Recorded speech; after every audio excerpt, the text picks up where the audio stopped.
You are listening to 91.1 WZBT Gettysburg. Welcome to the Gettysburg Update. And today I'm welcoming to the show Beth Farnham, a candidate for Pennsylvania's 13th Congressional District, which includes Adams County. And she is running in the Democratic primary for that seat. Thank you so much for being here. Thank you, Dan. Thank you very much for having me. Okay, so first, introduce yourself to those who may not know you and tell us why are you running for Congress. Absolutely.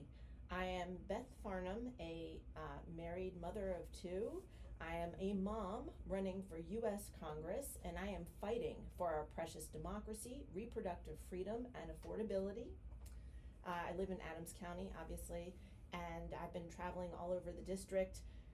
You might not realize, but our 13th Congressional District runs from Gettysburg to Bedford Springs, from Johnstown back over to Shippensburg, and beautiful mountains and charming small towns in between. It is the most beautiful Congressional District. So if nothing else, please walk away with knowing we live in the most beautiful one. Mm-hmm. And why are you running for the seat? Well, I think it's absolutely important to defend our U.S. democracy as created in our U.S. Constitution. We are seeing incredible betrayals of those who swore an oath to uphold and support our U.S. Constitution. We are seeing incredible threats to our national security, foregoing of due process, human rights violations. So we have got to change this direction immediately. Mm-hmm. Absolutely. So in the first section I want to focus on is affordability. So on your website in the affordability section, you pledge to substantially increase the minimum wage. Mm-hmm.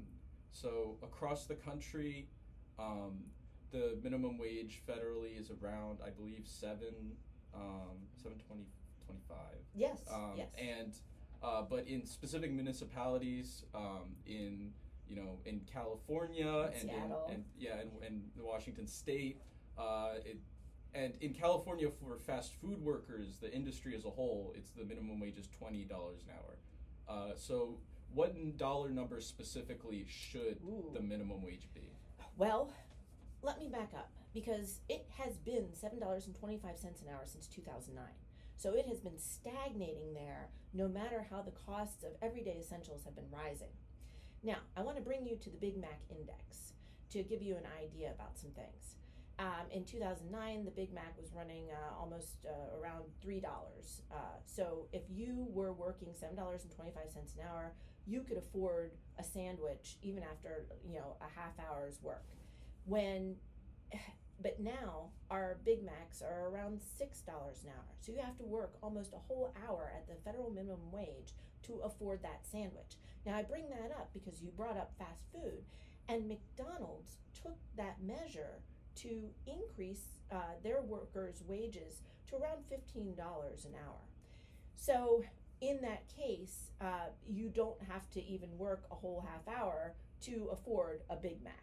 And the price for the Big Mac did not rise substantially, even though they increased their workers' wages. So using that as a guide, I would say about $15 an hour.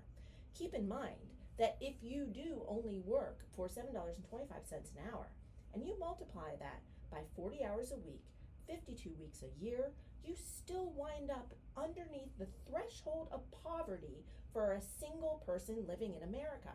That's outrageous. So it has to be a livable wage. Now, it's a little bit of a shot in the dark, because while I may say I think $15 an hour would be more of a livable wage, we're talking about $30,000 a year, our costs of everyday essentials are increasing, especially in relation to the incompetent tariff policies, the war in Iran. We've got fuel costs that are rising very quickly in relation to that, and the tariffs have not been substantially abated. So for the moment, it seems like $15 an hour would be a livable wage, but that could very quickly be untrue. Okay, so 15 to start. Yeah. Okay. So Many in the small business community, when they hear minimum wage increase, they might be very scared because they're like, I can barely afford to pay my workers as it is. So what measures would you take to help alleviate the pain small businesses feel if and when they are forced to pay their employees more? And I appreciate that. One of the other pieces of this is universal health care. Now, the really small businesses are not paying the health care of their employees. They don't offer that. However, I don't remember the thresholds, but let's say it's 50 employees or so. I want universal health care for a variety of reasons, and one would take the pressure off the small business communities to pay their workers livable wages. Two, universal health care would be cheaper per capita across the country. We are one of the last developed nations to offer a universal health care plan. And so when we look, and I've got slideshows where I cite my sources, the per capita of healthcare in like Switzerland, South Korea, United Kingdom, when you average that, it's thousands of dollars less per capita than our patchwork system of healthcare now per capita. So it would save money across the country, and therefore that might also lead to ease of pressure on those small businesses. But also, the universal health care would lead to greater longevity. Studies show that people who live in countries where there's universal health care experience longevity of 4 more years.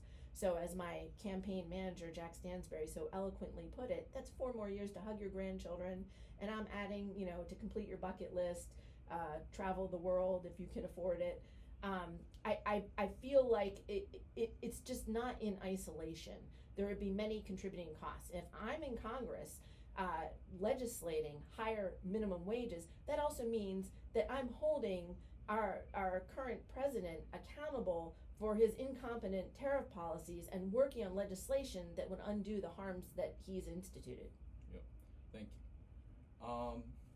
My next topic, you've stated that you support the Abolish ICE Act, which would abolish Immigrations and Customs Enforcement. Yeah. And just kind of delegate the duties of that agency to other parts of the government. Why do you think it is important to abolish ICE?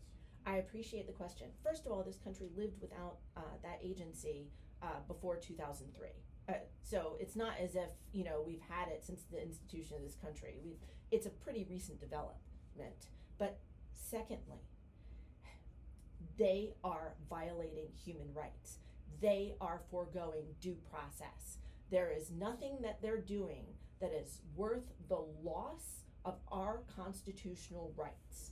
And so I want to make sure that everybody knows, if we are on U.S. soil, that means we are under jurisdiction, we are under U.S. jurisdiction, and therefore we are entitled to equal protection of the law, and that includes due process. So due process is for everyone on U.S. soil, no matter their status of immigration. And so these agents are not justified. But it goes levels and levels deeper than that. Think about, there was the murder by ICE agents of Mr. Keith Porter Jr., but that wasn't captured as well on camera. But by the time the citizen Renee Good was demonstrating against ICE and driving away and not aiming her car at an agent who placed himself, it was officer-induced jeopardy, he murdered her, and it was captured. This murder was captured by several witnesses, not only by their own eyes, but by their cell phones. So we have all of that footage, and he himself offered up his damning footage of murdering her, even though she had not threatened him in any way. Her last words on earth were, "Whatever, dude, I'm not mad at you." So that was the point. That was the time for ICE to pause, to regroup, to retrain, to apologize to her family, to the nation, to the world, to show contrition and change for the better. And what did they do? They murdered Mr. Alex Preddy. In cold blood. They disarmed him. They violated his right to carry his gun, which he was not brandishing, not threatening anyone with, and then they murdered him in cold blood. They didn't even just shoot him once, they shot him like 10 times. It's incredible. So there is no standard by which they are operating.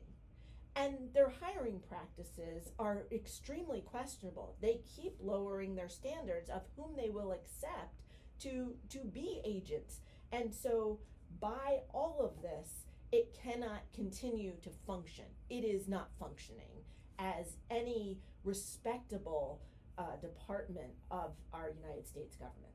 Yeah.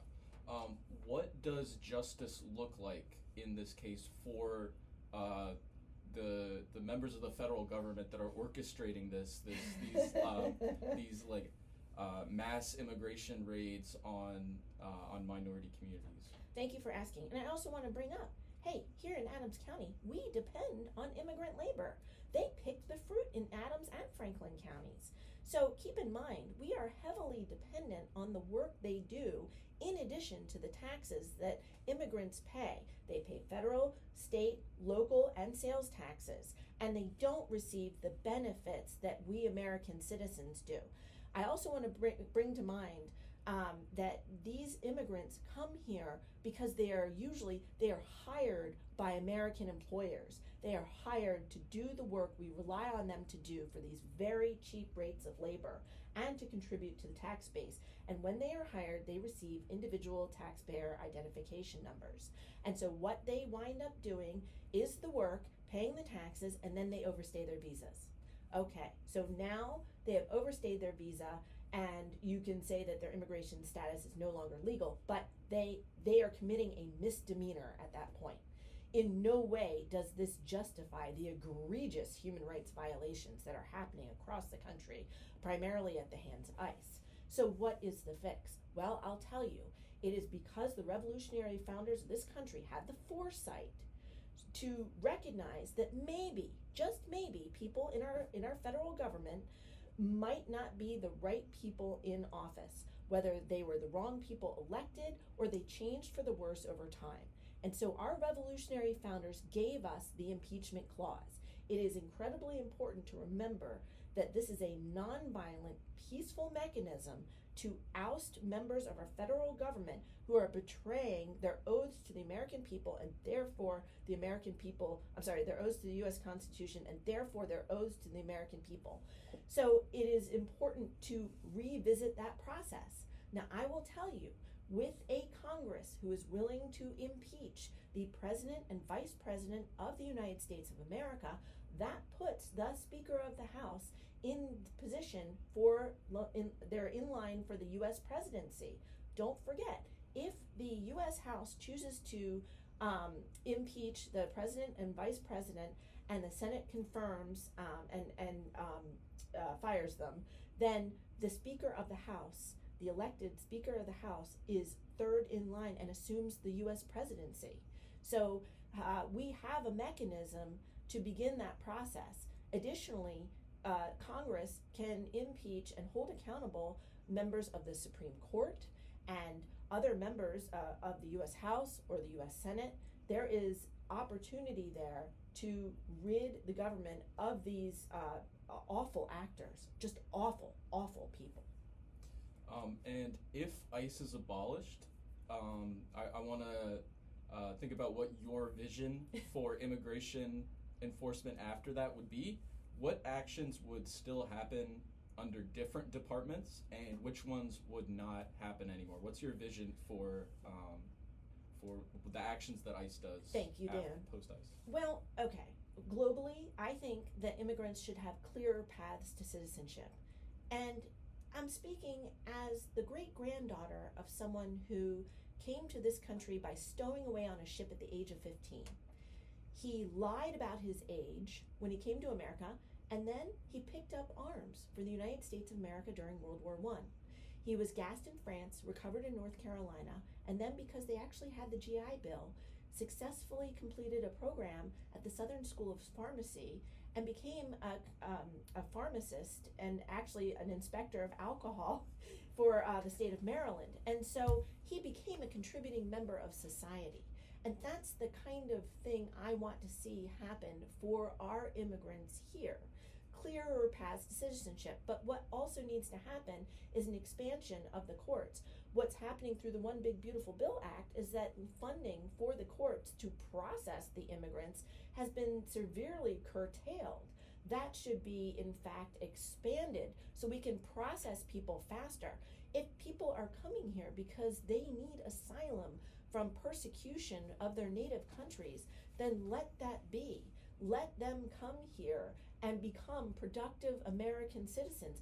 By the way, when immigrants become naturalized citizens, then they pay even more in taxes, which again contribute to our economy. So there are a lot of different factors when it comes to what we should do, but we must also keep in mind that those who are overstaying their visas are only committing misdemeanors. So another way to begin to solve this is to look into the length of time of the visas they have in the first place. Now, in the Farm Bill that has not been passed, there has been an advocacy of 1-year visas, and this would be really helpful in Pennsylvania because we are number 1 in the mushroom industry, and we're like 7th or 8th in the dairy industry, or maybe it was milk industry, I should be more specific. And so those are year-round agricultures that would benefit from 1-year visas of the immigrant agricultural workforce. So when that happens, also, not only is it more stabilizing for the immigrants, it's more stabilizing for the farmers and the products that they're creating for American consumption and possibly international consumption. So it's all around good to improve the processes that work with immigrants to ensure that we are bringing in the people who will grow the United States of America, and also process those, if there are those who have done violent crime, process those properly and through due process, and then remove them through the country in legal deportations. But what's happening now is absolutely outrageous. We're getting stories of even United States citizens getting rounded up, detained, and I believe periodically deported. So that can never happen. If that's at the expense of keeping some immigrants here past their visas as a misdemeanor, so be it. It is not worth it for any American that rando ICE agents who have not been properly vetted, decide don't belong in this country. That kind of kidnapping and deportation and detainment under inhumane circumstances has no place in America. Thank you. My next topic for conversation is Israel-Palestine. So my first question, would you support conditions of human rights for Palestinians on any American aid to Israel?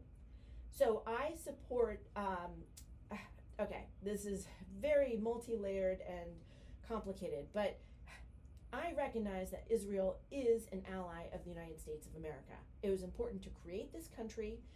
However, they obviously did it in a very ham-fisted way, violating kind of established territories of groups of people. They really didn't take into account how the people were originally established, and they violated that. So I do fault the United States and Israel for creating boundaries that were not realistic. Israel was bombed by terroristic groups, and they were sponsored, they came out of Palestine.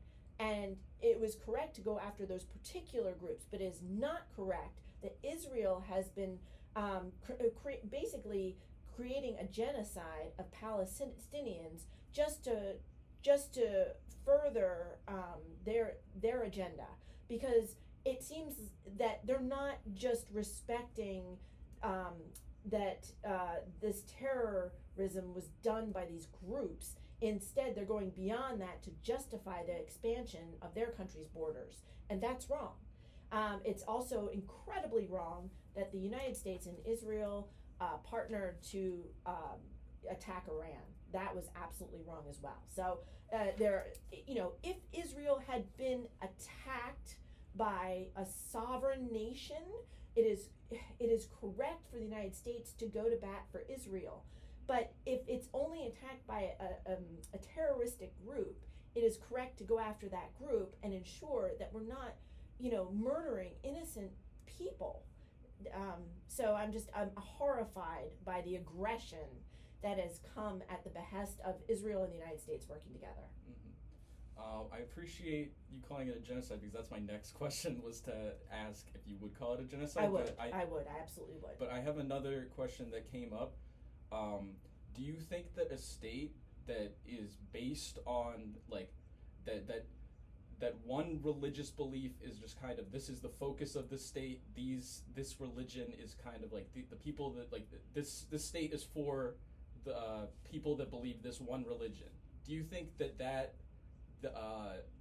type of state is a democracy or with equal rights? Because I don't think Israel is a state with equal rights and a democracy, because the Palestinian people don't have they don't have rights. No, they don't. I am a very big fan of separation of church and state. Now, I'm a devout believer in my faith, but I believe it is extremely important not to impose a religion through governance. So, however, it is up to that sovereign nation. So do I see it as reflective of a democracy? No. If you are imposing your religion on others, or you are not recognizing the people of your country as equals because they do not observe that same religion, or they observe no religion, then that to me is not a democracy. Democracy is that we count as equals. Thank you. And my next question is a little bit of a state issue, and I know that you are running for federal office, but I still wanted to ask it. So Pennsylvania Act 163, passed in 2016, ensures that companies contracted by the state of Pennsylvania are barred from becoming involved in any form of boycott, specifically in relation to Israeli companies or individuals. Do you support the rights of people to boycott, divest, and sanction the state of Israel? I thought that state law could not supersede federal law. So, First Amendment rights includes demonstrating, and I believe that corporations, if we consider them people, right? That's the legal definition of a lot of corporations. If they are considered people in the United States of America, then why don't they have the right to exercise their First Amendment rights? So no, I don't. I don't support that theory that they would be able to that they would be prevented from boycotting corporations. Yes. So you were a Republican for 20 years, Mm-hmm. And in the Gettysburg connection, you said that you voted for George W. Bush. Yes. So just with the news in the last couple of weeks of Israel and the United States attacking Iran, it just kind of very much reminded me of the playbook used by George W. Bush in the Iraq War. It's just kind of the same thing. Kind of, they have weapons of mass destruction. Same sort of deal. So I just wanted to say, do you support his war in Iraq, and did you at the time? I had supported it because I thought that it was correct to look for the yellow cake, and I had been told that they found the yellow cake. I had these arguments with my brother, who was very progressive, so it was really funny that you bring that up. So yeah, I really thought that was okay. But remember, there was a preceding incident. The United States was attacked on September 11th, and so the United States was looking for anyone who had sponsored those attackers. And so that was part of the reason to go after Iraq. Whereas there's no precipitating incident that I can identify right now from Iran, like that kind of level of attack on the United States of America. So now I would feel differently. I would not support that. I would not support that kind of aggression. It's not justified. We know better that these individual attackers were really out of Al-Qaeda, and that wasn't specific to Iraq. In fact, I can't remember. It seems like none of the attackers were from Iraq. those Saudi Arabia and Egypt, I don't think any of them were from Iraq. So it seems very unjustified. So obviously I've come around. I have evolved. Yes. And so on your website and just generally your main sort of platform, the thing you lead with is preserving our American democracy. Yes. So many Trump voters kind of made their decision because of this feeling that the system is broken. I want to tear it down, and in their minds that includes our democratic system. They just kind of see everything as being needed to torn down, and we need this person to come shake things up. Can you make the distinction between our corrupt political system and our American democracy? Absolutely.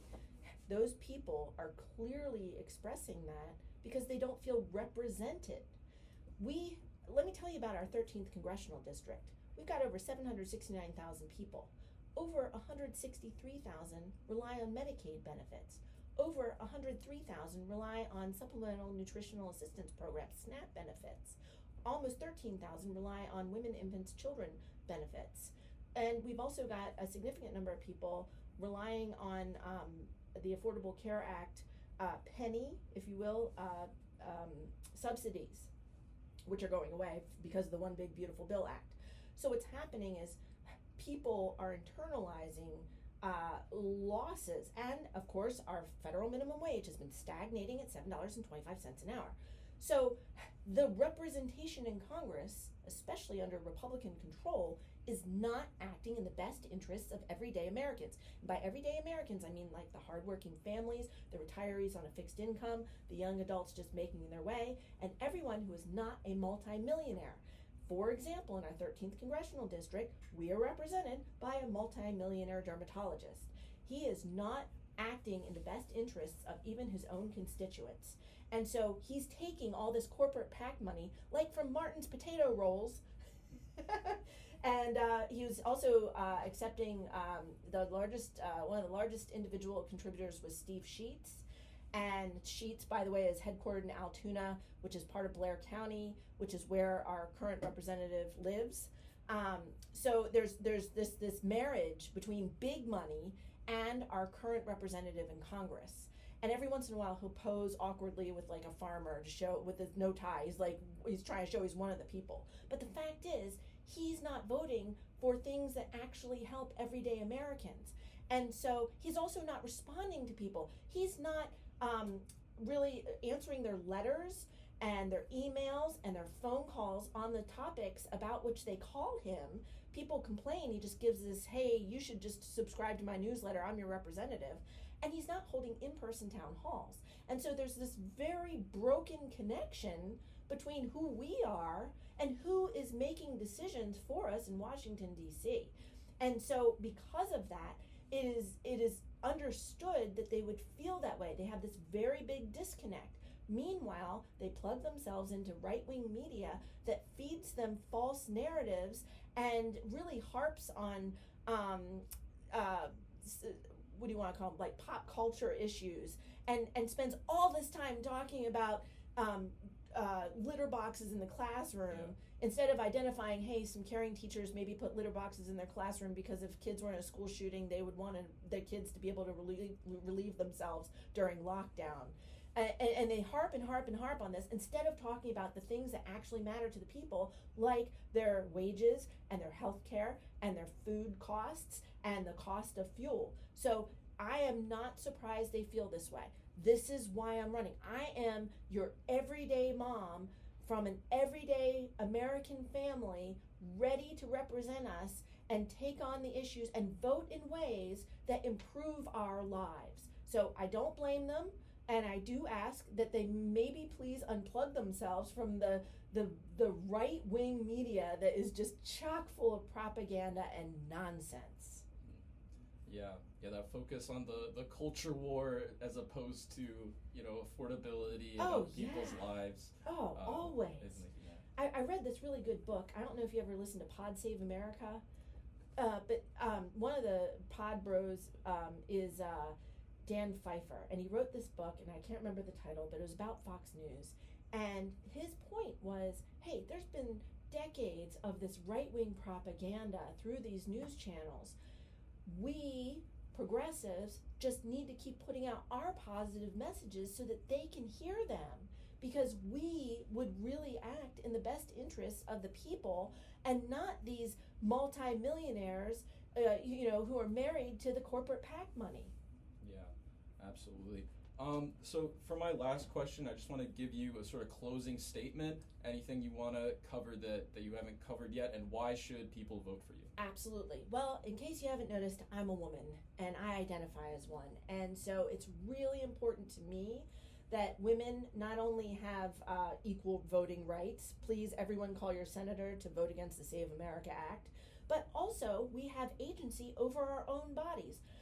Only when we can create the families we choose are we truly free. So no legislator should be inserting himself or herself between the decisions that we make with our partners and our trusted medical providers about our bodies and how we create our families.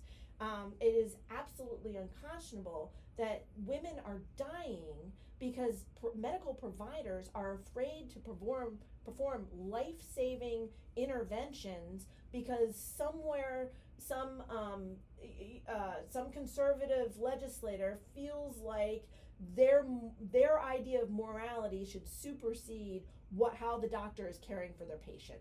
So I just want to make that point. If I could make reproductive freedom number one issue, I would, but it's democracy, because if we don't have democracy, then nothing else follows. Yep. Thank you so much for joining me, Beth. The last day to register to vote is May 4th, 2026 for the primary. Last day to request a mail-in or absentee ballot is May 12th. And Pennsylvania primary election day is May 19th. Thank you so much for joining me, Beth. Thank you, Dan.